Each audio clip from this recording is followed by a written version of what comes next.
Bonjour à tous, dans cette vidéo nous allons parler d'un acteur très important du droit constitutionnel puisqu'il s'agit du gouvernement. Pour rappel, la Ve République met en place un exécutif bicéphale composé d'un président de la République et d'un gouvernement. Le président n'est pas responsable devant le Parlement, au contraire du gouvernement qui doit recueillir la confiance du législatif. Comment est formé le gouvernement ? Si l'on s'en réfère à l'article 8 de la Constitution, le président de la République nomme le Premier ministre. Il met fin à ses fonctions sur la présentation par celui-ci de la démission du gouvernement.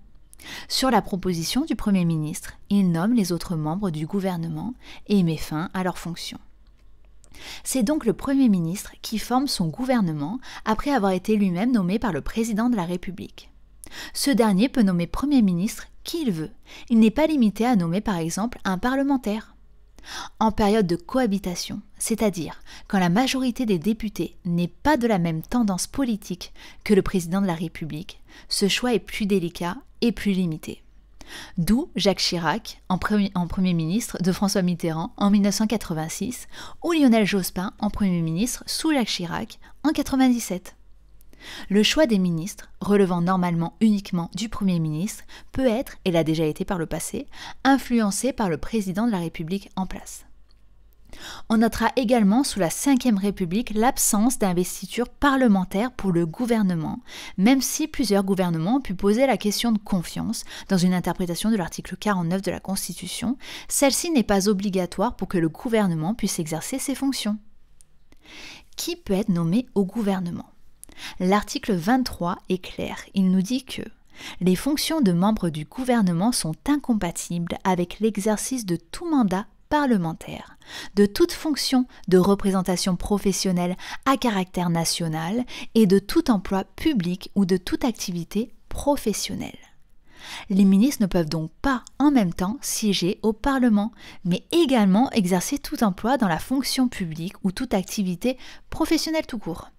De plus, il nous est indiqué que toute fonction de représentation professionnelle à caractère national est incompatible, ce qui exclut donc les fonctions de représentation professionnelle qui ne sont pas à caractère national, comme par exemple être maire. Un mot maintenant de la responsabilité civile et pénale des membres du gouvernement. Ceux-ci peuvent voir leur responsabilité engagée pour des actes extérieurs à leurs fonctions. Ils passeront alors par les tribunaux ordinaires. Pour les actes accomplis dans l'exercice de leurs fonctions, cela relève de la Cour de justice de la République, juridiction spéciale composée de parlementaires et de magistrats.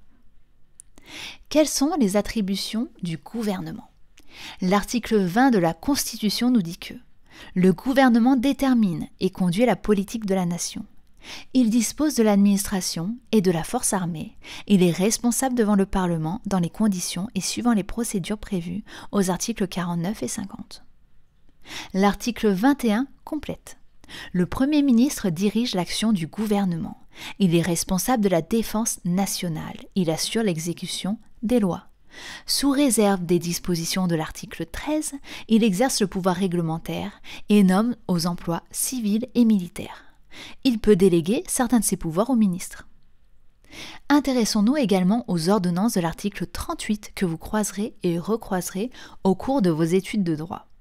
L'article 38 dispose que le gouvernement peut, pour l'exécution de son programme, demander au Parlement l'autorisation de prendre, par ordonnance, pendant un délai limité, des mesures qui sont normalement du domaine de la loi.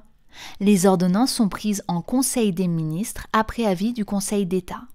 Elles entrent en vigueur dès leur publication mais deviennent caduques si le projet de loi de ratification n'est pas déposé devant le Parlement avant la date fixée par la loi d'habilitation. Donc la loi d'habilitation, c'est celle qui va permettre au gouvernement d'agir par ordonnance et la loi de ratification, c'est celle qui va transformer du coup ces ordonnances en loi définitive, on va dire.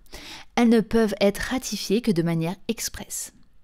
À l'expiration du délai mentionné au premier alinéa du présent article, les ordonnances ne peuvent plus être modifiées que par la loi dans les matières qui sont du domaine législatif. Cet article permet donc au pouvoir exécutif d'empiéter sur les attributions du pouvoir législatif, avec son autorisation toutefois, dans un domaine et pour une durée limitée. Vous le verrez, le recours aux ordonnances est très répandu et ce, dans des domaines importants. Voilà, j'espère que cette vidéo vous aura aidé. Je vous invite à la liker et à vous abonner pour plus de contenu sur le droit et la fac de droit. Je vous souhaite une bonne journée, de bonnes révisions et de bons partiels.